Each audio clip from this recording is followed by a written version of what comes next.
ڕێز و سڵاوێەوە بینەران و گوێگرانی خۆشەویستی تەلەڤیزیۆنی کۆمەڵا بە بەرنامەی لێکدان و هەڵوێز لە قسمەتەوەی خۆشەویستدام چەند بابەتێکمان ئامادەیە بۆ ئێوەی عەزیزی خوێنمەوە هیوادارم بابەتەکان جێگەی ڕەسەمەندی ئێوە بێت.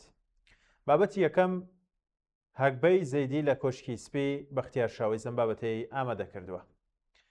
بە هەکبەی قەڵاچۆکردنی گەندەڵی و ڕاوەدونانی گەندەڵکاران، هەڕەشەی چەکردنی میلیشیا زۆر و زەوەندەکان، سندەرپەڕاندن بەرامبەر عێراقچی، بڕیارە عەلی زەیدی سبەی بچێتە کۆشکی سپی و لەوێ میوانی دۆناڵد ترەمپ سەرۆکی ویلایەتە یەکگرتووەکانی ئەمریکا ببێت.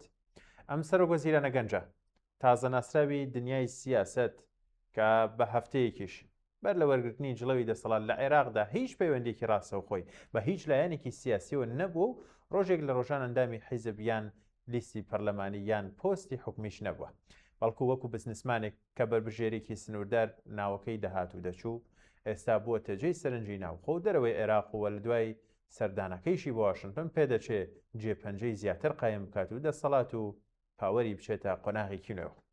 ئەگەر کەمێک دیقەت بدەین دەبینین کە بەراورد بە سەرۆکوەزیرانی پێشتر پێدەچێت ئیدارەی ئەمریکا و خودی ترەمپ ومێدی زۆریان لەسەر هەڵچنی بێت و جگە لە پیرۆزباییە گەرمەکانی کۆشکی سپی و دەربڕینی پشتیوانێ بەردەوامەکانی کە لە سەرەتاوە بە ئازادکردنی ملیاران دۆلاری عێراق دەستی پێکرد، ئەوە تا بەر لە تاوکردنی دانانی ئەندامانی کابینەکەی پێشوازی لێ دەکرێت. لە کاتێکدا کە هەریەک لە عەبادی، عەبدولمەهدی کازمی و سوودانیش لە کۆشکی سپی لەگەڵ سەرۆکی ویلایەتە یەکگرتووەکانی ئەمریکا نەبینران. پرۆسەی دۆزینەوە و دانانی زەیدی کە بە فلتەری تۆم بارەک فایق زێدان پاڵاوتەی بۆ کراوە، لێکەوتەکەی تون لەسەر ئاستی ناوخۆیی و ئیقلیمی جێدەهێڵێت. چونکە لەلایەکەوە لە ناوخۆ عێراق بە هەڵمەتی دەستگیرکردنی دەیان بە پرسی پلە باڵا لە پەرلەمانتار و وەکیل و وەزیری کۆن و بەڕێوبەری گەشتی تا خوارەوە دەستی کردوێتە ناو کونی زەردەواڵە و لە ئاستی ئیقلیمیشدا بڵێن بەوتنی ئایا ئێوە ڕێگە دەدەن من لە ئێران گروپی چەکداری دروست بکەم بە عەباس عێراقچی، مەیدانی ململانەکانی قوڵ و تونتریش کردوێتەوە. ئەمە جگە لەوەی کە بە هەڕەشەی چەکدانان بە میلیشیاکان و گەڕانەوەی چەکەکانیان بۆ دەوڵەت تا کۆتایی لولی داهاتوو و نیوەکردنەوەی ڕێکەوتنی استراتیژی ئەمنی نێوان عێراق و ئەمریکا، گواستنەوەی پەیوەندیەکانی نێوان بەغدا و واشنگتۆن لە ئیدارەدانی قەیرانەوە بۆ هاوبەشی ئاوری درێژخایەن، زەیدی هێشتا لە بەغدایە و گەشتەکەشی دەست پێ نەکردووە. بەڵام ئەم بەلات داکەوتنە و بێ چەندوچوونەی عەلی زەیدی لە ململانێت توندەکانی نێوان تاران واشنگتۆن و ڕانەگرتنی پاراسەنگی نێوان هەردوولا ئەگەر لە ڕووکەش و لە قوڵاییدا وەکو یەک بێت و جیاواز نەبن، ئەوە ئاکامی ئەم کابینەیە باش نابێت و لە ئەندەی نزیکدا ڕوبەڕووی ئاستەنگی دەبێتەوە.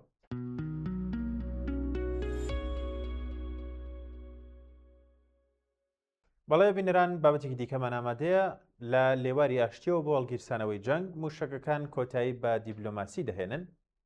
هاوڵاتی هێرشە موشکیەکانی شەوی ڕابردووی ئەمریکا بۆ سەر ئێران جارێکی دیکە ڕێوڕەسمی دیبلۆماسیان گۆڕی و ناوچەکەشیان لە لێواری ئاشتیەوە بەرەو گێژاوی جەنگ برد. دۆناڵد ترەمپ سەرۆکی ئەمریکا لە نوێترین لێدوانیدا لە ئەنقەرە ڕایگەیان ئاگربەست کۆتایی هاتووە و ڕێکەوتن لەگەڵ ئێران هەڵوەشاوەتەوە. ترەمپ دانووسانەکانی نێوان هەردوو وڵاتی بە فێڕۆدان ناوبردووە و بە زمانێکی ڕەشامێزیش بە ڕۆژنامەنووسانی گوت کاتیەوە هاتووە کارەکانیان تەواو بکەن. ئەم لێدوانەی ترەمپ دوای ئەوە هات فەرماندەی ناوەندی ئەمریکا سنتکۆم ڕایگەیان وەک سزایەک بۆ سەرتاران بەهۆی ێرشکردنە سەر سێ گەشتی بازرگانەی لە ئاوە نێودەوڵەتیەکاندا زنجیرەیەک ێرشی چڕیان کردە سەر وڵاتەکە و زیاتر لە 180 ئامانجی سەربازیان پێکاو. هێرشەکانی واشنگتۆن بێوەڵام نەبوون. سوپای پازارانی ئێرانیش ڕایگەیان وەک وەڵامێک بۆ پێشێلکردنی ئاگربەست لەلایەن ئەمریکاوە. 85 پێگەی سەربازی ئەو وڵاتیان لە بەحرین و کوێیت و ئوردۆن کردووەتە ئامانج. زمانی هەڕەشەمێزی ترەمپ و وەڵامە توندەکانی بەرپرسە سەربازیەکانی ئێران ناوچەکە دەخەنە بەردەم جەنگێکی بێ ئامان یان تەنها قسەی میدیاین بۆ ترساندنی یەکدیە.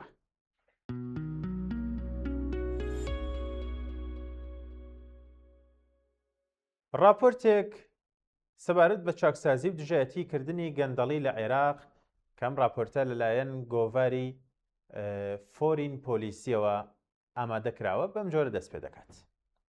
گۆڤاری فۆرین پۆلیسی لە راپۆرتێکدا ئاماژە بۆ دەکات کە چارەنووسی پرۆسی چاکسازی و دژایەتیکردنی گەندەڵی لە عێراق ڕاستەوخۆ بەسراوەتەوە بە توانای حکوومەت بۆ دروستکردنی هاوسەنگی لە نێوان جێبەجێکردنی یاسا و بەرگەگرتنی فشارە سیاسیەکان. گۆڤارەکە سێ سیناریۆی سەرەکی بۆ داهاتووی ئەم دۆسیە دەخاتە ڕوو کە بەم جۆرەیە. سیناریۆ یەکەم، ڕوبەڕووبوونەوەی گشتگیری مەترسی لەسەر سەقامگیری. لەم حاڵەتەدا لێکۆڵینەوەکان پەرەدەستێنن و تەواوی گەندەڵکاران لە هەر پلە و پۆستێکدا بن دەگرنەوە لەگەڵ هەوڵدان بۆ گەڕاندنەوەی سەروەت و سامانە دزراوەکەن. ئەم هەنگاوە پێگەی جەماوەری حکومەت بەهێز دەکات، بەڵام لە هەمان کاتدا ڕەنگە سەقامگیری سیاسی وڵات بخاتە مەترسیەوە. سیناریۆی دووەم، پاشەکشە و دووبارەبوونەوەی ڕابردوو، ساردبوونەوەی شەقام. ئەمەش بەجێبەجێکردنی سزاکان تەنها بەسەر ژمارەیەکی کەم و دیاریکراو لە تۆمەتباراندا دەبێت. لە کاتێکدا چاوپۆشی لە تێوەگلانی دیکە دەکرێت. دەرەنجامی ئەمە سستبوونی متمانەی هاوڵاتیان دەبێت بە جددیبوونی پرسی چاکسازی یان پرۆسەی چاکسازی.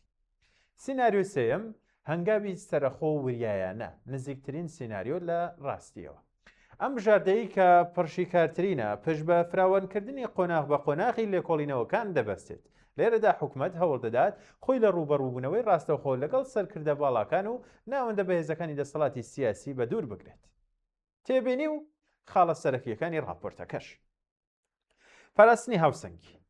بەردەوامبوونی لێکۆڵینەوەکان بەم شێوازە ئێستا یارمەتی دەردەبێت بۆ هێشتنەوەی هاوسەنگی سیاسیەکان و لە هەمان کادا بەردەوامبوونی فەرمانی دەستگیرکردنی تۆمەتباران. مەرجەکانی سەرکەوتن. سەرکەوتنی ڕاستەقینەی ئەم پرۆژەیە پێویستی بە پاڵپشتی جددی دەسەڵاتی دادوەری و دامەزراوەی ئەمنیەکان هەیە لەگەڵ خۆڕاگرتنی حکومەت بەرامبەر بە فشارەکان. هەڵوێستی ڕایگشتی. سەرڕای ئەوەی هاوڵاتیانی عێراق هێشتا پشتگیری لە دژایەتیکردنی گەندەڵی دەکەن، بەڵام جۆرێک لە گومان لای شەقام دروست بووە، چونکە تا ئێستا لێکۆڵینەوەکان تەنها پرسانی یان بەرپرسانی پلە دووە سێیان کردوتە ئامانج و نەچونەتە قۆراغی گەورە گەندەڵکاران، واتە بەرپرسانی یەکەم و سەرکردەکان بەگشتی.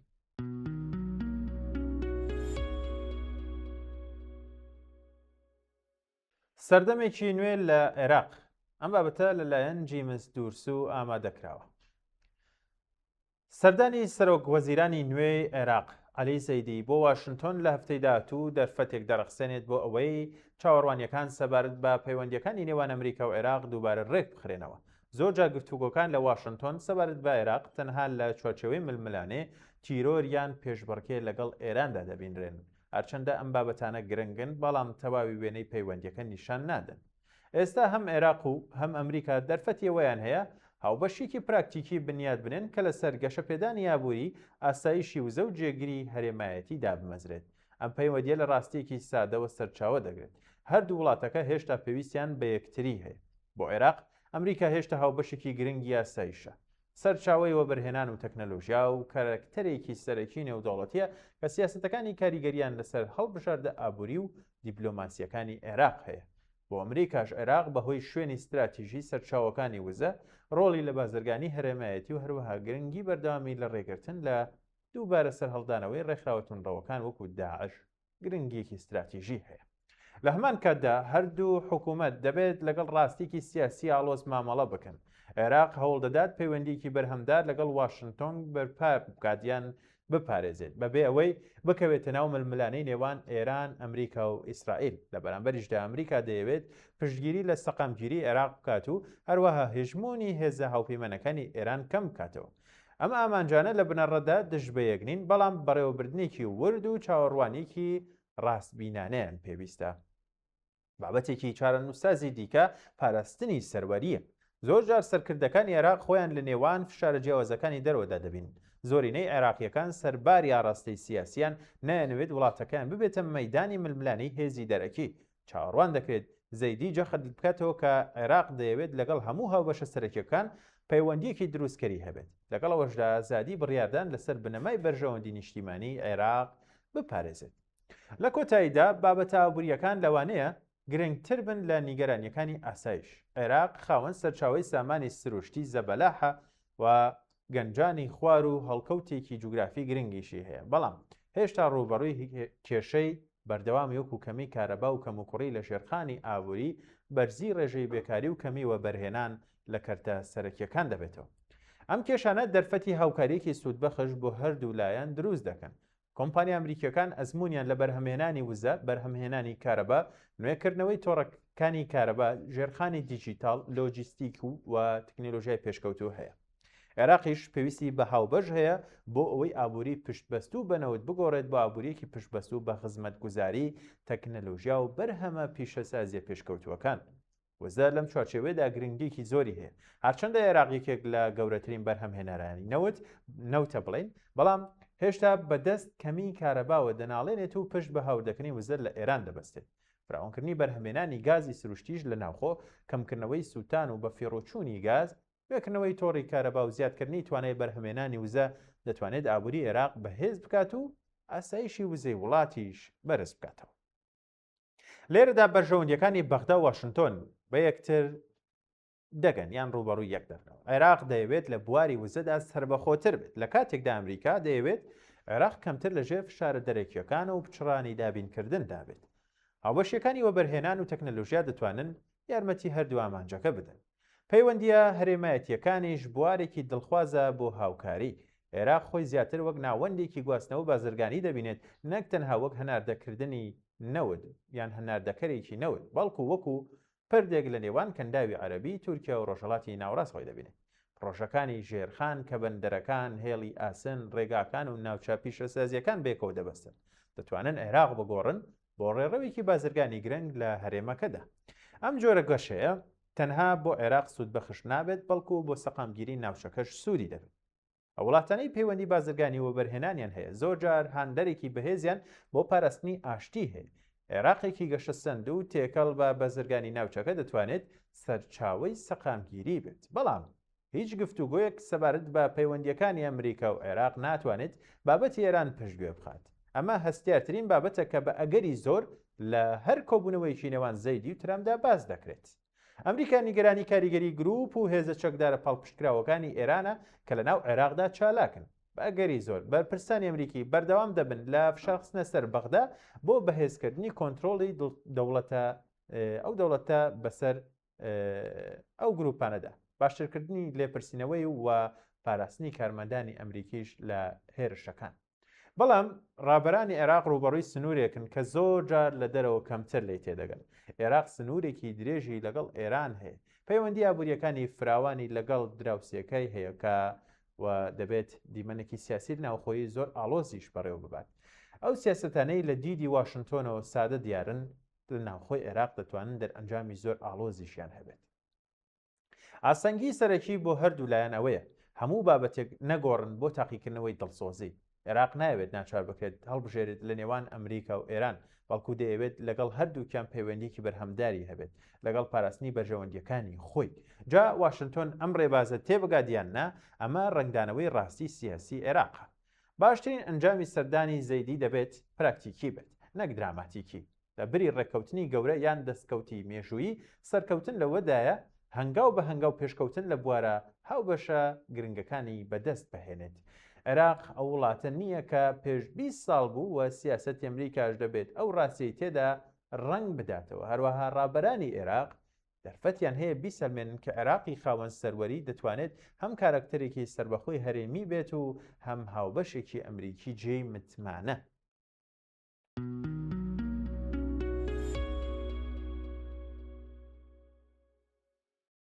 بەدیهێنانی خەونەکان لە ڕێگەی پەروەردەوە ڕەوف محەممەد ئالانیان بابەتەی ئامادە کردووە. مارتن لوسەر کینگ جۆنیۆر وتەیەکی هەیە دەڵێت بەدڵەوە شوێن خەونەکانت بکەوە، هەر چەندە دوور بێت دەتوانیت پێیان بگەیت. خەونی مرۆڤ بەگشتی هەموو ئەو ویست و خولیا و حەزانەیە کە بیریان لێ دەکاتەوە و هەوڵیان بۆ دەدات تا بەدیان بێنێت.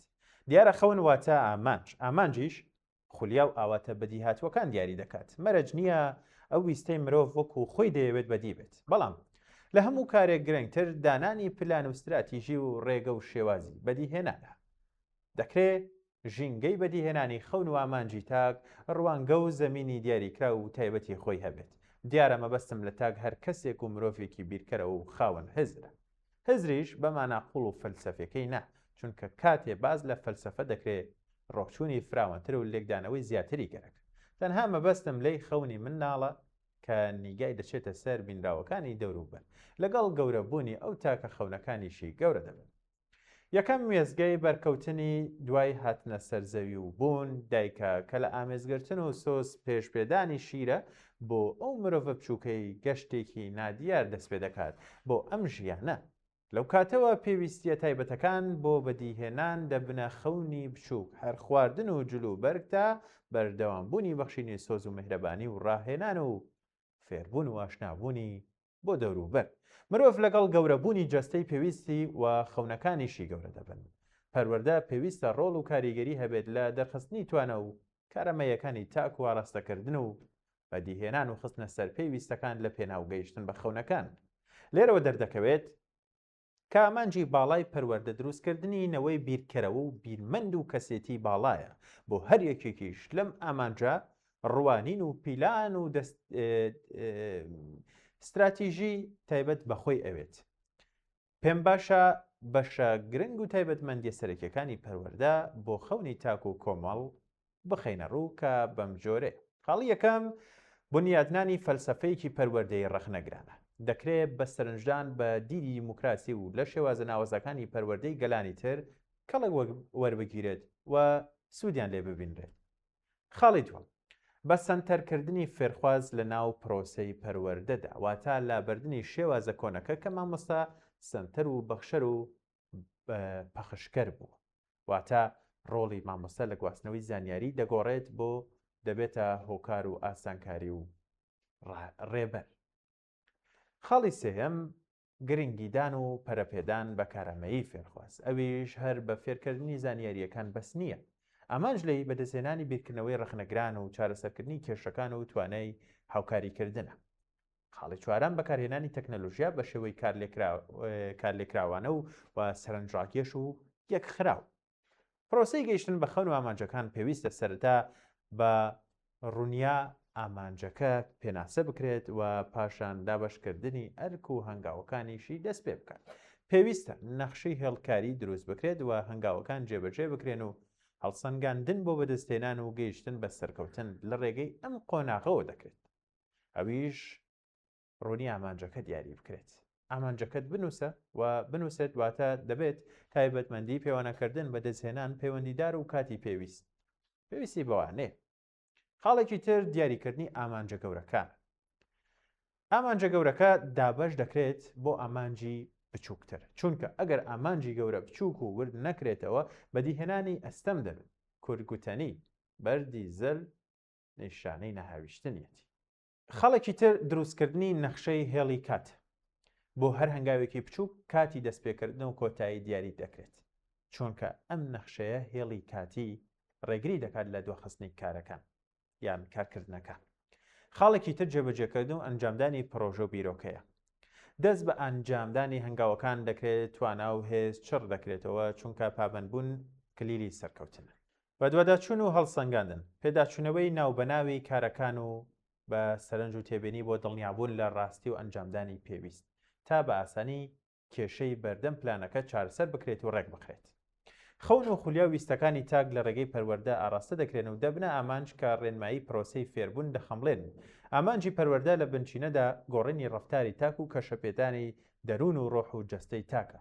لەم سۆنگەوەیەوە ڕۆڵ و کاریگەری پەروەردە لە گەیشتن بە خەونەکان ناکرێت نادیدە ببینرێت. بەڵێ بینەران و گوێگرانی خۆشەویست، بەم جۆرە هاتینە کۆتایی بەرنامەی ئەمڕۆژ، بەنامی لەگدانەوە هەڵوێست. هیوادارم بابەتەکان جێگای ڕەزامەندیەوە بن. کات و ساتێکی باش بۆ هەمرایەکتان.